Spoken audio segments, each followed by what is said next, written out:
যেখানে সাধারণ ছাত্র জনতার রক্তের বিনিময়ে বাংলাদেশ আরেকবার স্বৈরাচার মুক্ত হয়। ডেস্টিনি গ্রুপের ব্যবস্থাপনা পরিচালক মোহাম্মদ রফিকুল আমিনের নেতৃত্বে দেশের রাজনীতিতে নতুন একটি দল আত্মপ্রকাশ করেছে।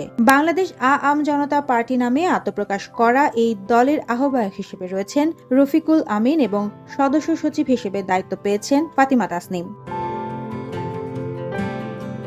বৃহস্পতিবার রাজধানীর বনানীতে হোটেল শেরাটনে আয়োজিত এক অনুষ্ঠানের মাধ্যমে দলটির আনুষ্ঠানিক যাত্রা শুরু হয়। উদ্বোধনী আয়োজনে রাজনৈতিক, সামাজিক, সাংস্কৃতিক অঙ্গনের বিশিষ্টজন ছাড়াও বিভিন্ন পেশার মানুষ উপস্থিত ছিলেন। অনুষ্ঠানে 297 সদস্য বিশিষ্ট একটি আহ্বায়ক কমিটি ঘোষণা করা হয়।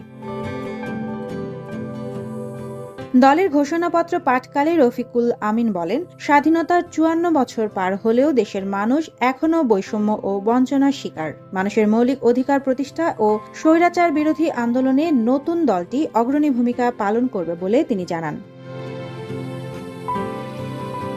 তিনি আরও বলেন, দেশপ্রেমে উজ্জীবিত হয়ে আমরা অনুশাসন প্রতিষ্ঠা, কর্মসংস্থান সৃষ্টি, ভারসাম্যপূর্ণ পররাষ্ট্রনীতি, অসাম্প্রদায়িক সমাজ গঠন এবং অফিস আদালতের ডিজিটাল ব্যবস্থার প্রত্যাবর্তন সহ সময়োপযোগী বেশ কিছু উদ্যোগ বাস্তবায়নের লক্ষ্যে এগিয়ে যাব। আহ্বায়ক রফিকুল আমিন দাবি করেন, তাদের দল মত প্রকাশের স্বাধীনতা ও গণমাধ্যমের স্বাধীনতাকে গুরুত্ব দেবে, আইনের শাসন প্রতিষ্ঠায় সক্রিয় থাকবে এবং দেশের রাজনৈতিক চেতনার জাগরণ ঘটবে।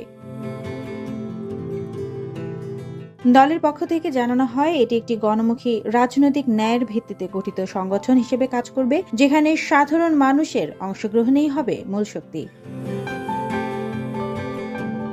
Desk report, Deshkal news.